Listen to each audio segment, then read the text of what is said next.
When you think about healing, what comes to mind?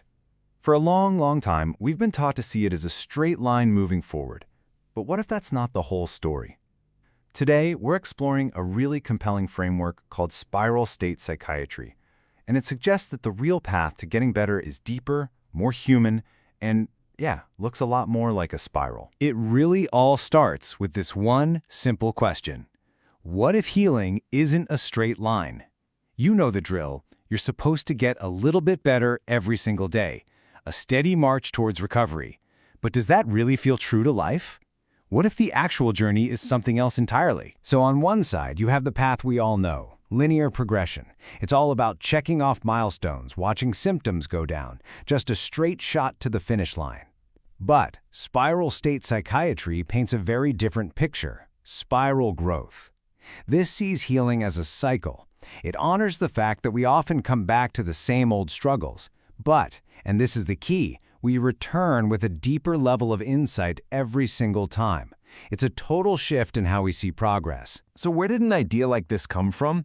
Well, this isn't some dry theory from a textbook. It was actually forged in a very real, very human crisis. It's a story about hitting rock bottom and moving from total burnout to a genuine, life-changing breakthrough. The journey starts with professional burnout, that feeling of being completely drained by the traditional mental health system.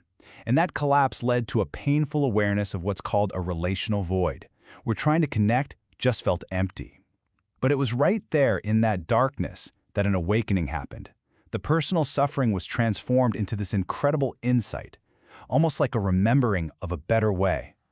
And right from that raw, lived experience, this new vision emerged. That breakthrough gave birth to this powerful new way of thinking, a new metaphor for healing.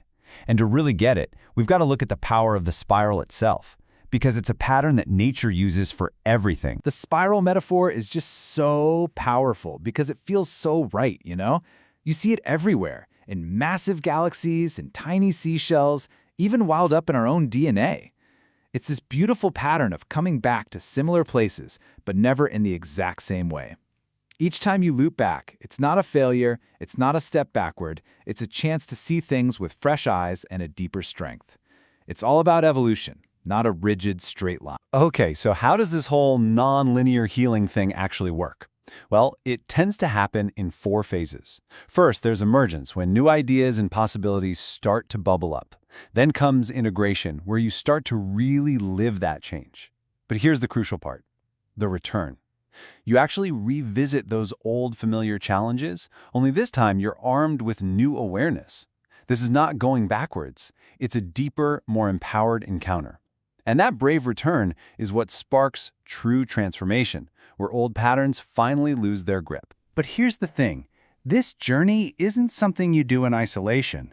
This framework argues that how we heal is less about a rigid process and way more about human connection. And that brings us to its absolute core principle, putting presence before protocol. Just let that sink in for a second. The idea that the relationship itself is the medicine. It's saying that more than any fancy technique, more than any prescription, the quality of the genuine human connection between two people, that is what actually lays the groundwork for real healing. So what does presence actually look like? Well, it means choosing real attunement over that cold, clinical detachment. It means seeing your undivided attention as the main thing you have to offer.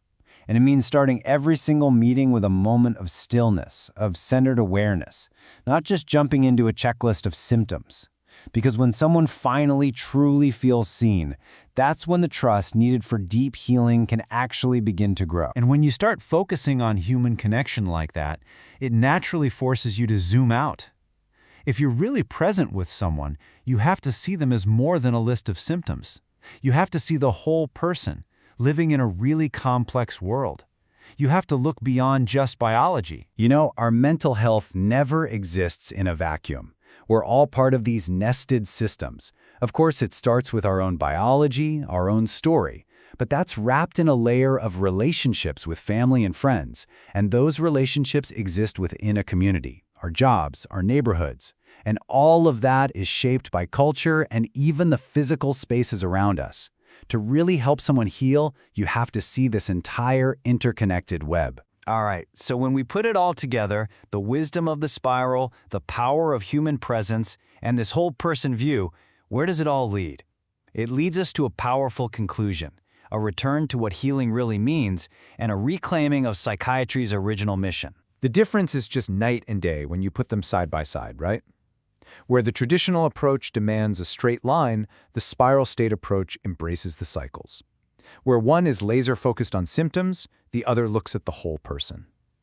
It's a fundamental shift from an expert on high to a collaborative partner, and from a rigid, protocol-driven script to a real encounter centered on human presence. And what's so amazing is that this isn't some radical new invention. It's more like a profound remembering of something we forgot along the way. If you actually go back to the ancient Greek roots of the word psychiatry, you find psyche, which means spirit or soul, and iatreia, which means healing. Its original purpose was never just about managing the brain. It was always, always about healing the human spirit. And that leaves us with this clear, powerful mission to heal the spirit, not just the symptom. It reframes everything. It's a thought that challenges all of us to imagine what mental health care could be if we simply dared to put our shared humanity right at the center of it all.